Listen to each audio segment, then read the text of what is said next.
la norme, ce qu'il fallait passer comme câble pour chaque type d'appareillage, donc que ce soit chauffe-eau, sèche-serviette, prise de courant, éclairage, on va pouvoir commencer à tirer nos câbles. Alors c'est pas si compliqué, hein. Là j'ai acheté donc, je prends un exemple. Là j'ai acheté du câble rigide. Donc j'ai acheté du câble rigide en 2,5 carrés. Donc avec la référence, tu vas le voir, c'est du U1000 R2V, donc 3 x 2,5 carrés en 50 mètres. Donc chez mon marchand de matériaux, il n'avait plus de bobines de 100 mètres. Donc j'ai pris 2 bobines de 50 mètres et ça me revenait moins cher de prendre 2 bobines de 50 mètres. Comme quoi. Donc là on a commencé à tirer nos lignes. Donc sachant que le tableau électrique sera à ce niveau-là. Hop. Donc sachant que ici on aura une cloison qui va être montée avec la porte d'entrée qui sera là pour cet appartement-ci. Et donc le tableau électrique en fait sera sur la gauche quand on entre, qui sera à ce niveau-là. Voilà. Donc là je vais te montrer une chose. On a tiré donc une première ligne ici que tu peux voir passer. Hop, elle passe ici là, clac clac clac. Elle continue, elle continue. Donc c'est une ligne en 1,5 carré, donc facilement reconnaissable par sa couleur rouge. Voilà. Donc ça c'est du 1,5 carré. Et tac, et cette ligne vient au niveau de l'alimentation ici, donc du volet roulant électrique. Alors faut savoir que tu n'es pas obligé de tirer une ligne du compteur à chaque volet roulant électrique, parce que là, hop, j'en ai un ici, j'en ai un deuxième ici, et un troisième ici. Pas de souci.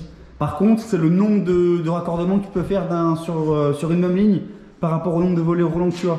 Et donc là, petit aparté concernant les moteurs des coffres de volets roulants. Alors là, derrière moi, comme tu peux le voir, j'ai 2 menuiseries que je dois changer, que j'ai prévu de changer. Avec, on voit ici le coffre du volet roulant, d'accord? Donc dans lequel il y a les lames, enfin donc le volet roulant plus le moteur associé, d'accord? Donc là, quand on regarde les dimensions des fenêtres, on peut voir que celle-là est plus basse mais plus large, et celle-là est un peu plus haute mais moins large. Donc grosso modo, je pense, alors j'ai pas vérifié, hein, mais je pense que c'est à peu près le même moteur.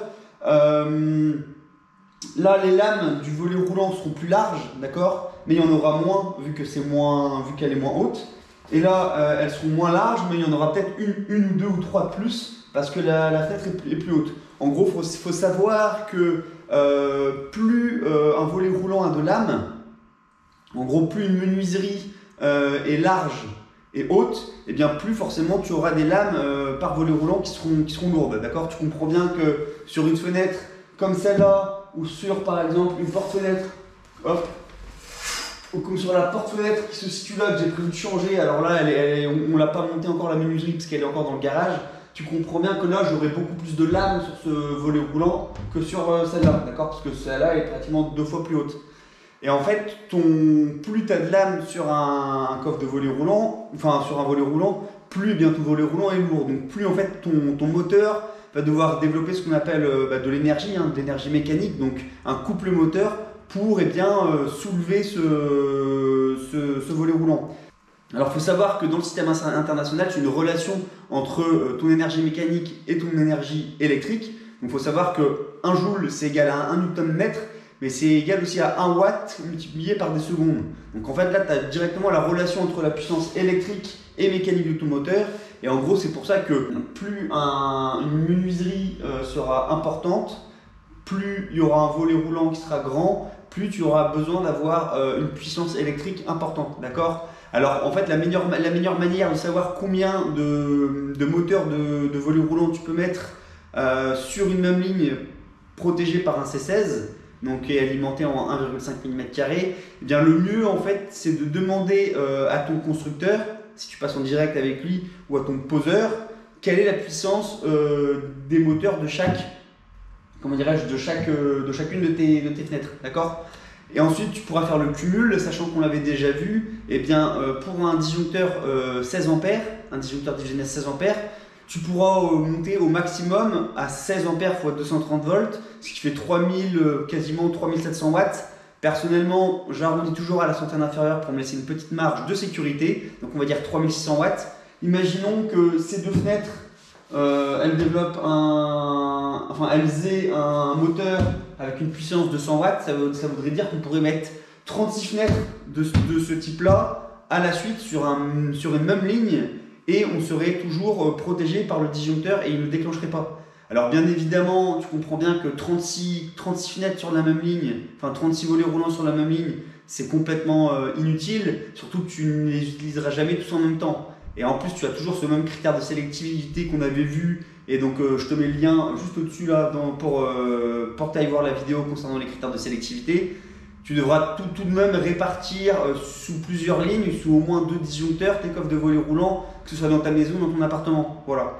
Donc, c'était juste la petite aparté pour que tu comprennes bien qu'il y a une relation entre la puissance mécanique de ton moteur, la taille et la dimension de tes fenêtres, et donc forcément du volet roulant, et la puissance électrique et le nombre de volets roulants que tu peux mettre en dérivation, mais sur une même ligne. Donc là, j'ai des restes de fil en 3x2,5 carrés. Alors, j'ai utilisé ces restes d'un autre chantier pour tirer ma ligne de prise de courant sur le plan de travail cuisine. Donc, ça part de là, clac, clac, clac. On suit le cheminement des câbles, et sachant que la cuisine sera à ce niveau-ci. Ici là, eh bien on va venir ramener pratiquement les prises, je pense, à ce niveau-là. Sachant que l'évier sera à droite, vaut mieux éviter de mettre des prises à proximité d'évier. Il y a des distances minimales à respecter. Donc ce que je vais faire, c'est que je vais vraiment mettre les prises même au milieu, parce que je crois qu'à ce niveau-là, j'ai rien du tout. Mes plaques de cuisson, il me semble, elles sont là. Enfin, je vais reprendre le plan exact de la cuisine pour savoir que la configuration, et je pourrai en conséquence amener mon fil. De toute manière, moi, je préconise toujours de laisser, de couper un peu plus long. On n'est pas à 1 mètre de câble près, clairement, pas au prix où on l'achète. Donc, laissez toujours 1 mètre de câble en plus pour savoir où vous allez placer exactement vos prises. Parce que là, le truc, c'est que les cloisons, les doublages périphériques sont pas encore installés. Donc, vraiment, coupez large, coupez large.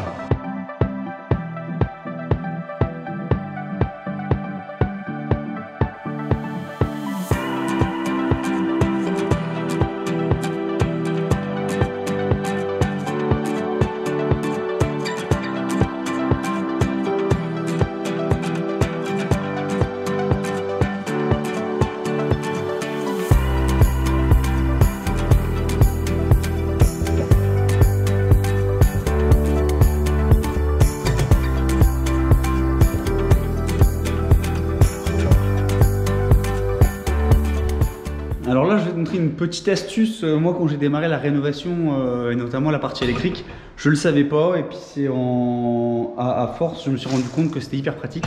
Quand tu achètes des bobines comme ça, de câbles, ne les ouvre pas. Même le cerclage ici, à ce niveau-là, tu n'y touches pas, le cerclage blanc. Et tu laisses toute la partie électrique. Tu fais juste un petit trou à la main comme ça. Et après, tu as juste qu'à tirer dessus et ça déroule ton câble, normalement, sans que ce soit le bordel. Et comme ça, à l'intérieur, tout reste enroulé correctement. Et donc tu commences toujours par la partie intérieure de ton câble. Parce que tu as une partie finie extérieure et une partie intérieure. Tu commences par dérouler l'intérieur du câble. Et tu vois, là, quand je tire, c'est hyper simple. J'ai juste qu'à tirer, ça reste enroulé. Hop. Voilà. Donc te fais pas avoir, et puis j'espère que ça pourra t'aider à tirer tes câbles. C'est hyper pratique. Ok, donc là, au niveau électricité, on a passé donc pratiquement l'ensemble des câbles électriques là où vous devez être. Bon, ça, quand vous voyez un amas comme ça ici, tout ça, il y aura un collet Colson et ce sera le tableau qui sera à ce niveau-là. Donc clairement, c'est le bazar, hein, faut pas se cacher. C'est le bazar dans les câbles. Mais bon, moi je sais ce que je fais, donc c'est bon. On va installer les premiers circuits d'éclairage. Alors là, on a pratiquement quasiment fini tous les circuits dédiés et spécialisés, donc que ce soit frigo, chauffe-eau, prise, plaque de cuisson, haute, tout ça. Maintenant, alors je pouvais pas le faire pour l'instant parce que j'avais pas de gaine préfilée. Ok, donc maintenant que le circuit d'éclairage de la salle de bain est réalisé, on va faire le circuit d'éclairage de la cuisine. Alors en général, au-dessus des cuisines, je mets des spots, je trouve ça sympa. Sachant que là, la cuisine, elle fait 2 mètres de large, c'est une kitchenette, hein, ce sera pas une très très grande cuisine. Donc je pense que je vais mettre 2 spots juste au-dessus de la cuisine. Donc hop. Donc il y aura un spot à ce niveau-là, je pense. Et un autre à ce niveau-là. vu que la cuisine sera ici. Et pour les points d'éclairage, de la même manière que tout à l'heure, je pense que je vais faire juste un simple interrupteur et pas un va-et-vient. Parce que la cuisine n'a pas besoin d'être allumée depuis la chambre ou forcément depuis l'entrée. Donc vraiment là, je pense que l'interrupteur de la cuisine sera sur la crédence à ce niveau-là. Sachant que vu que les pièces seront ouvertes les unes sur les autres, le salon et la chambre seront ouvertes sur la cuisine, il y aura quand même l'éclairage du salon qui pourra éclairer également la cuisine. Voilà.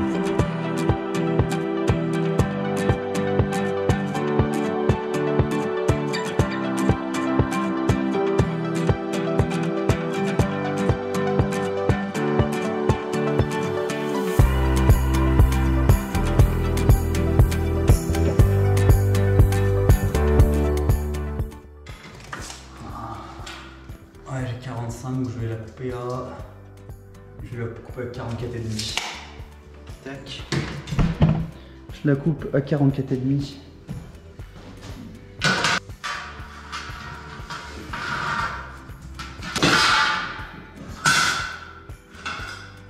On va l'installer. Maintenant qu'elle est coupée,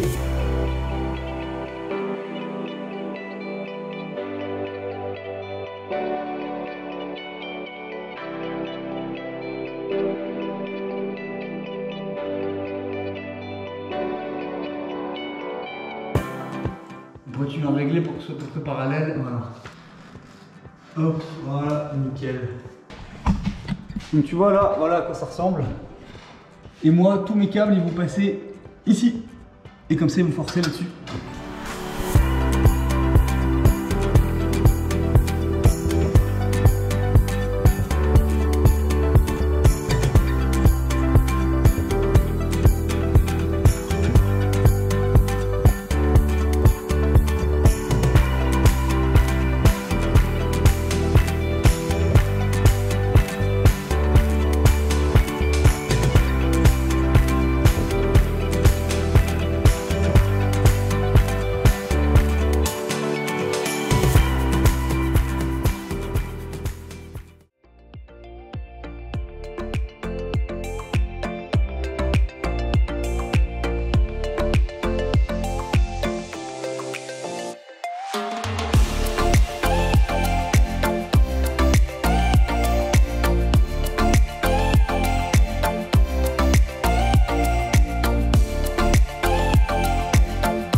Donc une fois que tout ton réseau de câbles électriques, de communication et d'eau est passé, que tu as tiré toutes tes gaines et tous tes fils, tu viens les fixer avec des colliers de serrage pour qu'ils se baladent pas un peu n'importe comment au niveau du plafond.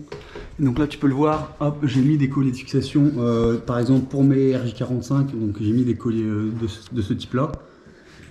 Et pour l'ensemble des gaines électriques, donc éclairage et circuits spécialisés, j'ai mis des colliers Colson.